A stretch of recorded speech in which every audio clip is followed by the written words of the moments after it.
ఉమ్,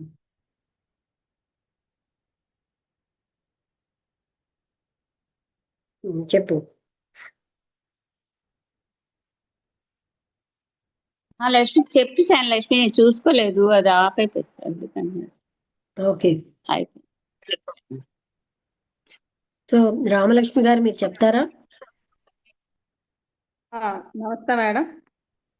అదే నమస్తే. Conditioning, time, focus, effort ఇవన్నీ కూడా వాటి మధ్యన మనం తిరిగే మనసు ఆ టైమ్లెస్ స్టేట్కి ఎదగాలంటే అవగాహన ఒకటే మూలం. అవగాహన ద్వారానే ఈ ఫోర్ కార్నర్స్ నుంచి బయటపడి ఆ టైమ్లెస్ స్టేట్ని అందుకొని దాన్ని చేరగలం అని చెప్పేసి అర్థమైంది.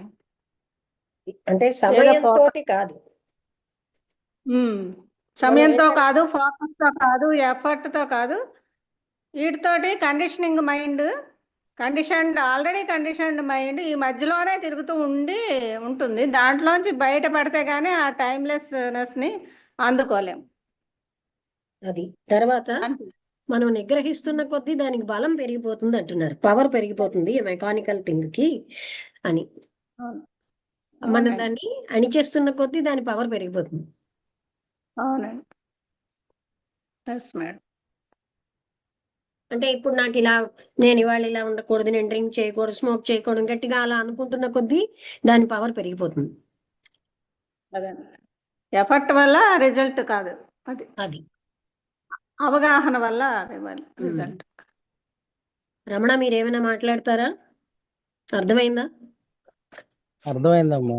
అదే ఏదైతే ఈ ఎఫెక్ట్ ఏదైతే ఉందో ఆ ఎఫెక్ట్ వల్ల అయ్యే పని కాదు, అవగాహన అయితే విషయం అంతా బోధపడుతుంది అనే విషయం అని చెప్పారు క్లారిటీ.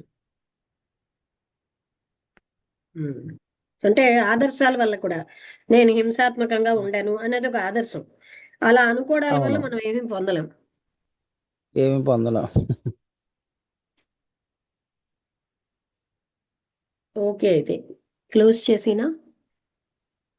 నమస్తే అమ్మా. ఇదేంటి మళ్ళీ ఇక్కడ సిగ్నల్ పోయిందా ఏంటి?